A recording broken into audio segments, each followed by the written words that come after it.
IQ level बढ़ाने के लिए हम आपको बताए भी रहेंगे, गिन के 42 दिन में आपका आईक्यू लेवल तेज हो जाएगा। 21 दिन के अंदर अगर आपका दिमाग कभी किसी चीज को रिवाइज मार दिया ना, तो फिर वो भूलने नहीं देगा अगले 2 महीने तक। ब्रेन का सबसे महत्वपूर्ण हिस्सा जो होता है सेरिब्रम होता है। सेरिब्रम ही हमारी मेमोरी को कंट्रोल करके रखता है। जिसकी मेमोरी अच्छी होती है उसे पढ़ाई लिखाई की चीजें, हर चीजें याद रहती हैं। तो इसको नापने का भी कोई ना कोई एक यूनिट होना चाहिए ना। जैसे हम आपको गेहूं देंगे तो तुरंत उसको किलो में नापिएगा, चावल देंगे तो किलो में नापिएगा, कपड़ा देंगे तो मीटर में नापिएगा, गैस देंगे तो वॉल्यूम में नापिएगा, एमएल में नापिएगा, लीटर में पानी नापिएगा। उसी तरह से हम कितना देर याद रखते हैं इसको काटेक्स में नापते हैं। जिसका काटेक्स ज्यादा उसको कहते हैं कि ससुरा बहुत ही इसका दिमाग तेज है, यानी इसका आईक्यू लेवल ज्यादा है। और जिसका काटेक्स यानी याद रखने की क्षमता कम है उसे कहते हैं कि इसका काटेक्स कम है, यानी आईक्यू लेवल इसका कम है। समझ में आ गया कि नहीं आ गया? किसी को दिक्कत? अब हम आपको एग्जांपल देते हैं। आपकी लाइफ में बहुत सारे टीचर आए हैं। कुछ टीचर आपको नोट्स खोल के पढ़ाते हैं। कोनो किताब उताब नहीं है जी? हाँ, कोनो किताबें ना है भाई, खाता बुक वे देना यहाँ, इसी को समझा देते। देख, ये हिसाब किताब वाला किताब है। दिवाली के समय हिसाब किताब फाइनल होता है ना, सबका सैलरी उलरी का। तो कुछ टीचर को देखिएगा ना, तो ऐसे एक किताब लेके रखे रहेंगे लोग और इसी में देख के पढ़ा देंगे। बाबू देखो, नर्वस सिस्टम का 2 पार्ट होता है, 2 ना 3 होता है। नर्वस सिस्टम का 3 पार्ट होता है। ऐसे लोगों का मतलब ये खाता बुक रख दो भाई, इसका हिसाब दिवाली में हो जाएगा। तो ये ऐसे लोगों का इस आईक्यू लेवल कम है। लेकिन कुछ लोगों को देखेंगे आप, उनको किताब उताब से मतलब नहीं होता। जैसे आप इलाहाबाद यूनिवर्सिटी कभी जाइए तो देखिए, या बड़े टीचर आईआईटी वगैरह जाएंगे, बहुत एकदम टीचर आते हैं आराम से, कोई नोट सोर्स कुछ नहीं, आया पढ़ा रहा है, चालू किया, एकदम मस्त एंजॉय करके चला गया। तो इनका आईक्यू लेवल ज्यादा होता है। आईक्यू लेवल बढ़ाने के लिए हम आपको बताए भी थे, दिमागीन खाइए, अच्छा रहता है। एक ही तरह की सोच मत सोचिए, अच्छा रहता है। आईक्यू लेवल कैसे बढ़ाएंगे? तो याद रखिए, आईक्यू लेवल बढ़ाने के लिए सोने से पहले का आधा घंटा बहुत जरूरी होता है। सोने से पहले आधे घंटे दिन भर में जितना काम किए उसको सुबह से रात तक देखते रहिए। एक बार रिवाइज मारिए कि सुबह उठे थे, ये किए थे, इसके बाद पढ़े थे, क्या क्या पढ़े थे, खान सर ये पढ़ाए थे। आप कहीं मैथ पढ़े होंगे, उसको सोचिए मैथ में क्या पढ़ाया गया था, खटाखट खटाखट। आपको सोचना ही है ना, सोचने में कितना टाइम लगता है, खटाखट।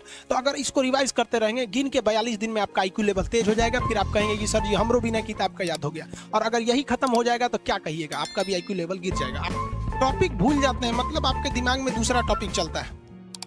आप लाइफ में किसको किसको आई लव यू बोले हैं, कभी भूले हैं? नहीं। कौन कौन आपको मारा है या कुछ उल्टा सीधा बोला है, नहीं भूलते हैं। रीजन क्या? आप कितनी बार किसी चीज को रिवाइज मारते हैं। 21 दिन के अंदर अगर आपका दिमाग कभी किसी चीज को रिवाइज मार दिया ना, तो फिर वो भूलने नहीं देगा अगले 2 महीने तक। यानी हर 21 दिन पे उसको रिवाइज मारते रहिए, मारते रहिए, मारते। और अगर हर 7 दिन पे मारेंगे ना, तो वो एकदम फिक्स हो जाएगा, एकदम फिक्स हो जाएगा। हम लोग को क्या है भैया, दिन रात पढ़ाते पढ़ाते पढ़ाते पढ़ाते आदमी पगला जाता है।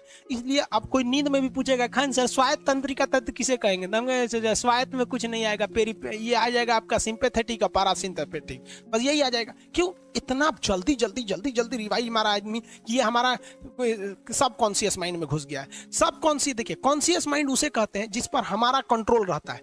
जैसे हमसे कोई पूछेगा कि आप भी अगर पूछेंगे कि खान सर जो 1 हफ्ता क्लास नहीं लिए थे कहाँ थे, तो हम सोचने लगेंगे ये स्टूडेंट है, इससे हर बात क्या बताएगा आदमी कि किस डॉक्टर के पास थे, कहाँ गए थे। नॉर्मल बोल देंगे बाबू थोड़ा सा मेडिकल हेल्थ इशू था इसलिए चले गए। लेकिन अगर मम्मी पापा पूछेंगे तो उनसे हर चीज बताएंगे।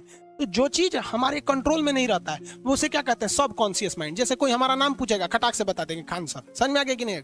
ओरिजिनल नाम तो आपको भी नहीं बताते हम लोग यहाँ पे। तो सब कॉन्शियस माइंड में घुसा दीजिए। जो चीज, जैसे आप स्टेशन पे उतरिए या बस स्टैंड पे उतरिए, अपने घर जाने के लिए कभी रास्ता याद किए हैं? हाँ, इसके बाद दाहिने मुड़ना है, बाएं मुड़ना। आप फोन पे बतियाते भी चले जाते हैं। जब कभी किसी चीज को बहुत बार रिवाइज मार देते हैं तो वो चला जाता है सब कॉन्शियस माइंड में, फिर आपको याद करने की जरूरत नहीं है। सपना कैसे आता है? जब आपकी नींद अच्छी नहीं होती है तब। नींद प्रॉपर लिया कीजिए, नींद में कोई कमी नहीं आनी चाहिए। आप जिस दिन बहुत ज़्यादा थके रहेंगे उस दिन कोई सपना नहीं आता है। हम लोग का जब ऑफलाइन क्लास रहता था, सुबह 7 बजे से रात 9 बजे तक पढ़ाता था आदमी, जो ने करवट सोता था उधरे उठ जाता था, सपना का नाम ही नहीं आता था। समझ में आ गया कि नहीं?